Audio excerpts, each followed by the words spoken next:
Hello viewers, welcome to NR news updates. ప్రతిక్షణం ప్రజాపక్షం. మరి ఈనాటి ప్రధాన వార్తాంశాలు ఏంటో చూద్దాం. ముందుగా ఈనాడు దినపత్రిక పరిశీలిస్తే, మనుమకుటం పారిస్ ఒలింపిక్స్ లో భారత్ కు తొలి పథకం, షూటింగ్ లో కాంస్యం సాధించిన బాకర్. ఒలింపిక్స్ లో పథకం గెలిచిన భారత తొలి మహిళా షూటర్ గా రికార్డు. లేవడం అంటే పోయిన చోటే వెతుక్కోవడం, అంటే ఓటమిని విజయానికి సోపానంగా మార్చుకోవడం అంటూ మరి ఈనాడు దినపత్రిక ఒక బ్యానర్ ఐటమ్ ని చాలా పెద్ద అంశంగా ప్రచురించింది. నిజానికి ఇప్పుడు ఏం జరుగుతుందంటే, ఇట్లా ఒలింపిక్స్లో ఏదైనా ఒకటి భారతదేశానికి పథకాన్ని సాధించినటువంటి వ్యక్తులు ఎవరైతే ఉంటారో, అది అమ్మాయి కావచ్చు, అబ్బాయి కావచ్చు, ఎవరైనా సరే, వాళ్ళకు కేంద్ర ప్రభుత్వం కావచ్చు, రాష్ట్ర ప్రభుత్వం కావచ్చు, పెద్ద రివార్డును ప్రకటిస్తుంది కోట్ల లోపల. ఆ తర్వాత వారి కోసం ఒక ఉద్యోగాన్ని, ప్రభుత్వ ఉద్యోగాన్ని ఏర్పాటు చేస్తుంది. ఆ తర్వాత హైదరాబాద్లోనో లేకపోతే ఇంకా ఎక్కడి నుంచి అయితే ఆ అమ్మాయి మరి తన యొక్క నేటివ్ ప్లేస్ ఎక్కడుందో అక్కడ ఒక ఫ్లాట్ని కావచ్చు, లేకపోతే ఒక ఇంటిని కావచ్చు నిర్మిస్తామని చెప్పి కూడా వాళ్ళకి మాట ఇస్తుంది, నిర్మించి ఇస్తుంది. ఆ తర్వాత వాళ్ళకి ప్రభుత్వ ఉద్యోగం ప్రకటిస్తుంది. ఇలా రకరకాలైనటువంటి బెనిఫిట్స్ని వాళ్ళకి అందజేస్తుంది.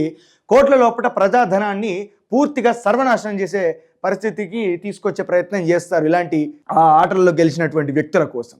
ఇక్కడ నేను విమర్శించట్లేదు, ఇక్కడ నేను ఇట్లా భారతదేశానికి పేరు తెచ్చిన వాళ్ళని నేను తక్కువ చేసి మాట్లాడట్లేదు. కానీ ఈ విధంగా ప్రవర్తించడం వల్ల ఖర్చు అయ్యేది ఎవరి ప్రజాధనము? ఇది కేవలం నా యొక్క ఆవేదన మాత్రమే.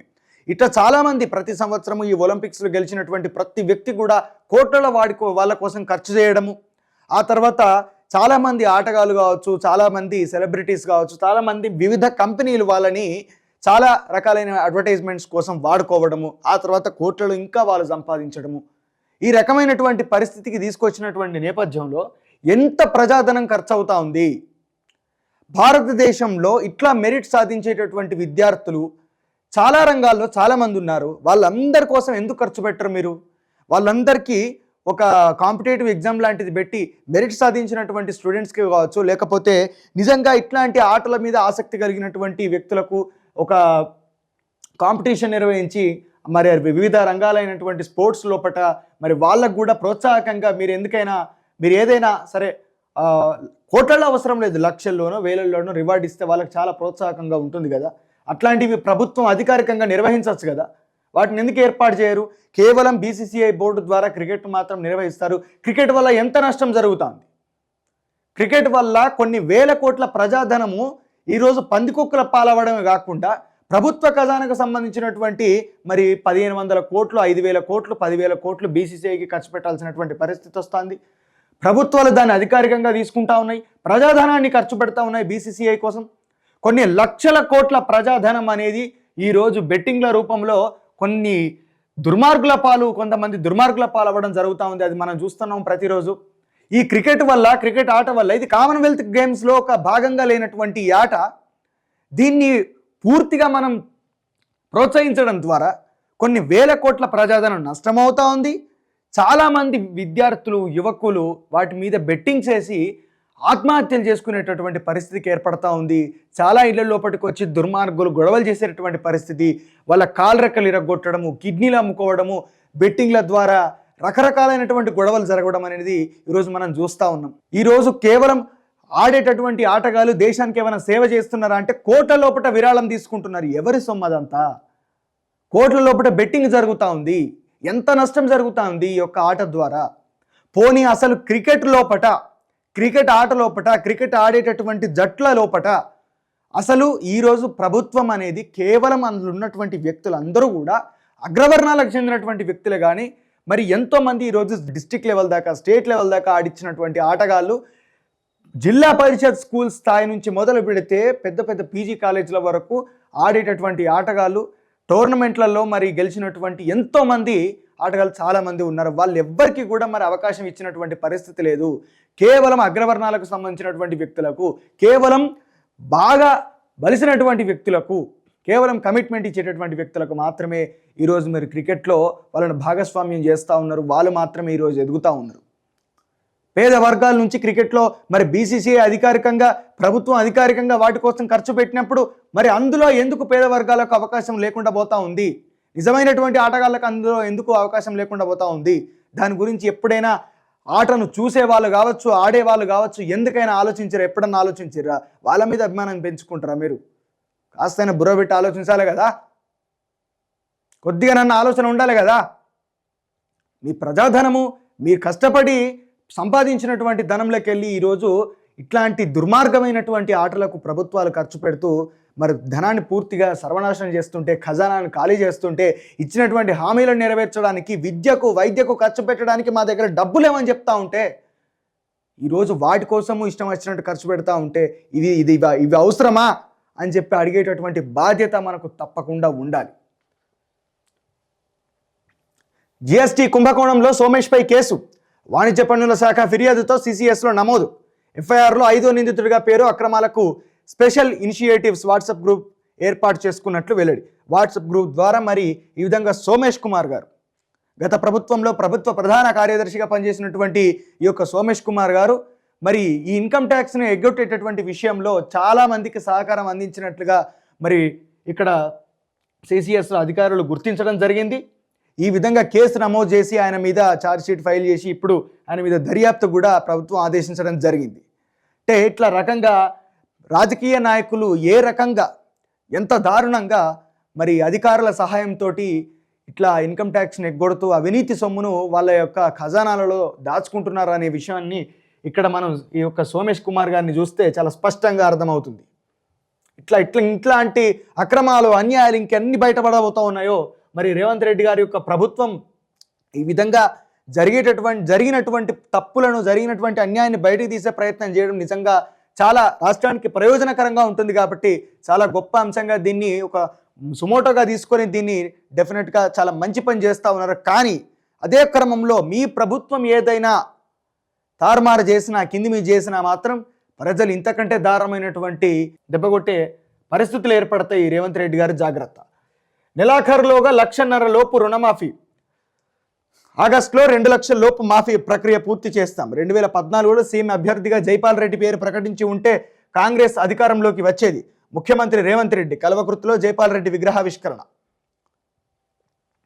మరి చూడాలి, ఆగస్టు లోపల పూర్తి స్థాయిలో రుణమాఫీ చేస్తామని చెప్పి రేవంత్ రెడ్డి గారు చెప్తా ఉన్నారు. కానీ మీరు ఇప్పటికే ఎవరికి రుణమాఫీ అందాలి, ఈ యొక్క రైతు బీమా పథకాలు కావచ్చు, రైతులకు సంబంధించినటువంటి పూర్తి పథకాలు ఎవరెవరికి అందాలో వాళ్ళకు సంబంధించినటువంటి డేటాను కలెక్ట్ చేసేటటువంటి పరిస్థితుల్లో మీరున్నారు, మీ ప్రభుత్వం ఉన్నది. ఇంత ముందున్నటువంటి డేటాను మీరు నమ్మదగేటటువంటి పరిస్థితి లేదు. రేషన్ కార్డుల ఆధారంగా మీరు ఈరోజు రుణమాఫీ చేస్తామని చెప్పని అన్నప్పుడు ఆ రేషన్ కార్డుల లోపల చాలామంది వ్యక్తులు ఉంటారు, చాలామంది ఇండివిజువల్గా రుణాలు తీసుకున్నటువంటి వ్యక్తులు ఉంటారు. మరి ఎవరు రుణాల మాఫీ అయితే అన్న దాని మీద ఇంతవరకు ఒక సర్క్యులర్ కానీ, ఇంతవరకు ఒక ఆదేశాలు కానీ, దానికి సంబంధించినటువంటి పూర్తి క్లారిటీకి సంబంధించినటువంటి అంశాలు కానీ మీరు ఇంతవరకు ప్రకటించలేదు. కాబట్టి దాని గురించి పూర్తిగా మీరు డాటా తీయండి. ఎవరెవరికి రుణమాఫీ చేయాలనో వాళ్ళకు మాత్రమే చేసే ప్రయత్నం చేయండి. మరి ఈ రకంగా అన్యాయంగా లబ్ధి పొందేటటువంటి వ్యక్తులు కూడా ఉండే ప్రమాదం ఉంది. కాబట్టి పూర్తి స్థాయిలో సమీక్ష నిర్వహించి మరి ఆ డాటా ద్వారా మీరు రుణమాఫీ చేయవలసినటువంటి పరిస్థితి ఉంటుంది. కాబట్టి దాన్ని దయచేసి సమీక్షించుకోవాల్సినటువంటి ఇటు జ్వరాలు, అటు బదిలీలు, విజృంభిస్తున్న డెంగ్యూ కేసులు ఈ నెలలో 700కు పైగా నమోదు. వచ్చే 2 నెలల్లో మరింత పెరిగే అవకాశం. దయచేసి ఇప్పటికే చాలాసార్లు మన ఏనా న్యూస్ అప్డేట్స్లో మనం ఈ యొక్క అంశం గురించి మాట్లాడుకున్నాం, డెంగ్యూ గురించి. డెంగ్యూ చాలా ప్రమాదకరమైనటువంటి జ్వరము.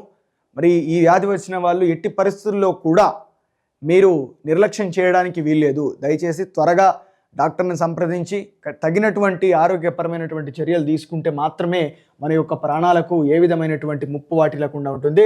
ఆ తర్వాత ఏబిఎన్ ఆంధ్రజ్యోతి దినపత్రికను పరిశీలిస్తే క్యాన్సర్ను జయించి శిశువునకు జన్మనిచ్చి గర్భసంచి తొలగింపునకు వచ్చిన యువతికి వైద్యుల భరోసా. పిండాలను ఫ్రీజ్ చేసి హిస్టెరెక్టమీ చేయకుండానే చికిత్స. క్యాన్సర్ ఉన్న ప్రాంతానికి గుర్తించి జాగ్రత్తగా తొలగింపు. ఫ్రీజ్ చేసిన పిండాన్ని గర్భసంచిలో ప్రవేశపెట్టిన వైద్యులు. పూర్తి ఆరోగ్యంతో పుట్టిన పాప, తల్లి బిడ్డ క్షేమం. ఈ విధంగా అసలు నిజంగా ఈ యొక్క డాక్టర్లను ప్రశంసించవలసినటువంటి అవసరం ఎంతో ఉన్నది. ఎందుకంటే మన భారతదేశంలో ఆర్టికల్ 51A ప్రకారం సైంటిఫిక్ టెంపర్ని పెంచే విధంగా రాష్ట్ర ప్రభుత్వం తప్పకుండా ఇలాంటి అంశాలను ప్రధానమైనటువంటి అంశాలుగా పరిగణించి మరి వాటి మీద, ఈ పరిశోధన మీద కావచ్చు, లేకపోతే ఈ యొక్క ఆవిష్కరణల మీద ఖచ్చితంగా ఖర్చు పెట్టవలసినటువంటి అవసరం ఉన్నది. ఇట్లాంటి ప్రయోగాత్మకమైనటువంటి విషయాల మీద దృష్టి పెట్టి ప్రభుత్వం ఆ ప్రయోగాలను చేసేటటువంటి శాస్త్రవేత్తలను కావచ్చు, విద్యార్థులను కావచ్చు, యువతను కావచ్చు, ప్రోత్సహించే విధంగా ప్రభుత్వాలు ప్రవర్తిస్తే ఖచ్చితంగా 21వ శతాబ్దంలో భారతదేశంలో మన తెలంగాణ రాష్ట్రంలో తప్పకుండా ఆవిష్కరణలు జరుగుతాయి. ఇట్లాంటి ప్రయోగాత్మకమైనటువంటి విషయాలు బయటకు వస్తున్నాయంటే అంతో ఇంత ఇక్కడ మానవ మేధస్సు ప్రభుత్వాలు ఎట్టి పరిస్థితుల్లో సహాయం చేయకపోయినప్పటికీ కూడా, ప్రభుత్వాలు వెర్రిగా వ్యవహరించినప్పటికీ కూడా ఈ విధమైనటువంటి ఆవిష్కరణలు జరుగుతున్నాయని చెప్పారంటే అది కేవలం భారతదేశంలో మరి విద్యార్థుల లోపట, యువకుల లోపట మరి అణిగి ఆ తర్వాత ఉబికి పైకి వస్తున్నటువంటి మేధస్సుకు మాత్రమే అని చెప్పాను అనుకోవాలి. ఆ మేధస్సుకు కనీసమైనటువంటి ఒక ఉత్సాహాన్ని, ఒక ప్రోత్సాహకాన్ని అందిస్తే మాత్రం తప్పకుండా అది ఇంకా గొప్ప స్థాయిలోకి వెళుతుంది. నిజంగా డాక్టర్లకి హృదయపూర్వకమైనటువంటి ధన్యవాదాలు, అభినందనలు తెలియజేసుకుంటున్నాం. మరి 1,50,000కు సంబంధించినటువంటి రుణమాఫీ అంశాన్ని ప్రధాన అంశంగా ఏబిఎన్ ఆంధ్రజ్యోతి ప్రచురించింది. ఆశలు జలసమాధి, ఢిల్లీలోని రావూస్ ఐఏఎస్ కోచింగ్ సెంటర్ బేస్మెంట్లోకి భారీగా పోటెత్తిన వరద నీరు, పార్కింగ్ స్టోర్ రూమ్గా వాడాల్సిన చోట లైబ్రరీ. ఘటనలో 3 సివిల్స్ అభ్యర్థుల మృతుల్లో బీహార్కు చెందిన తానియా సోని 24 ఏళ్లుగా సింగరేణిలో పనిచేస్తున్న ఆమె తండ్రి, కోచింగ్ సెంటర్ యాజమాని సహా 2 అరెస్ట్.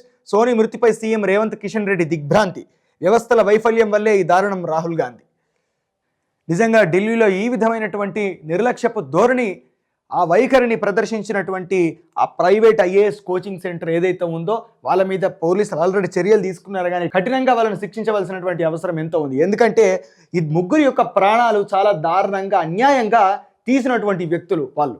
ఆ రకమైనటువంటి ప్రమాదము, అక్కడ వాటర్ అనేది సెల్లార్ లోపలికి చేరుకున్నటువంటి నేపథ్యంలో ఖచ్చితంగా వాళ్ళను అలర్ట్ చేయాల్సినటువంటి అవసరం ఉంటుంది కదా. వాళ్ళని అలర్ట్ చేయాలి, ఆ తర్వాత వాళ్ళని అక్కడి నుంచి తరలించాలి, సహాయక చర్యలు చేపట్టాల్సినటువంటి పరిస్థితులు ఏర్పడతాయి కదా, అవసరం ఉంటుంది కదా. మరి ఈ యొక్క కోచింగ్ సెంటర్ ఏదైతే ఉందో దాని యొక్క నిర్లక్ష్యం వల్లనే ఈరోజు ఆ ముగ్గురు యొక్క ప్రాణాలు, 3 ఐఏఎస్ ఆస్పిరెంట్ల యొక్క ప్రాణాలు పోవడం అనేది జరిగింది. కాబట్టి ఇది చాలా దారుణమైనటువంటి విషయం, బాధాకరమైనటువంటి విషయము. రేపు శ్రీశైలం 6 గేట్లు ఎత్తివేత, ప్రాజెక్టుకు 4.41 లక్షల క్యూసెక్ల ఇన్ఫ్లో. జూరాల సుంకేశ్లో నుంచి భారీగా వరద, ఈసారి జూలైలోనే తెరుచుకోనున్న గేట్లు. నాగార్జున సాగర్కు 62,000 క్యూసెక్లు. కాళేశ్వరం కట్టినప్పుడు కూలినప్పుడు అధికారంలో మీరే, మేడిగడ్డలో నీళ్లు లిఫ్ట్ చేసి ఎక్కడ పోయాలి, మీ నెత్తిల పోయాలనా మంత్రి ఉత్తమ్ కుమార్ రెడ్డి, మీ నెత్తిల పోసుకోరి.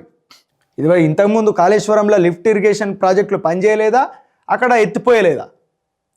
కేవలం రాజకీయ ప్రతీకార చర్యలు ఎన్ని సందర్భాలలో మీరు ఈ విధంగా ప్రవర్తిస్తారు? మీరు డ్యామేజ్ ఉంటే వెంటనే దాన్ని మీరు రిపేర్ చేయవలసినటువంటి అవసరం ఉంటుంది, రిపేర్ చేయాలి. అరే గోదావరి బ్యాక్ వాటర్ అనుకుంటా ఇష్టం వచ్చిన కాడ మీరు వాటర్ని స్టోరేజ్ చేస్తా అంటే ఎక్కడికెక్కడ గ్రామాలు కాల్ చేసి ఎటోళ్ళటు దిక్కు దివానం లేకుండా అవుతారు.